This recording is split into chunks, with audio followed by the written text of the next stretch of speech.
Dear students, physics doubt counter के इस video में हमारे सामने क्वेश्चन है a material body A of mass m1 exerts a force on another material body b of mass m2. If the acceleration of b is a2, the magnitude of acceleration of a is. तो यहाँ पर जो हमारे सामने question है उस पर ये डायग्राम एकदम सूट होगा।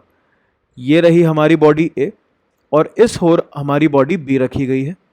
इनके बीच में फोर्स किस तरीके से लग रहा है, उसका कारण क्या है, राइट, उसमें हमें ज़्यादा नहीं जाना है। हमें क्वेश्चन में जो कंडीशन दी गई है उसके बेसिस पर ही हम काम शुरू करते हैं। अब ए के कारण बी पर कुछ फोर्स लग रहा होगा एफ, और अगर ए और बी को एक सिस्टम मान लिया जाए तो ये एफ फोर्स इनके बीच में इंटरनल फोर्स की तरह काम करेगा।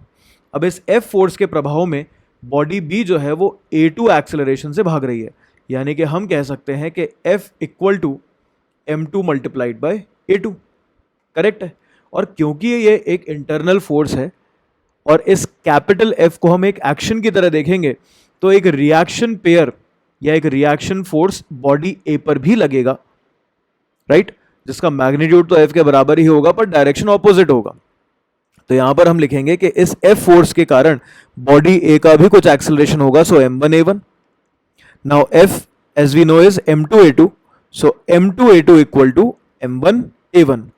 और यहां से अपने को बॉडी A का एक्सेलरेशन मिल गया a1 is equals to m2a2 divided by m1, which means option 2 is correct.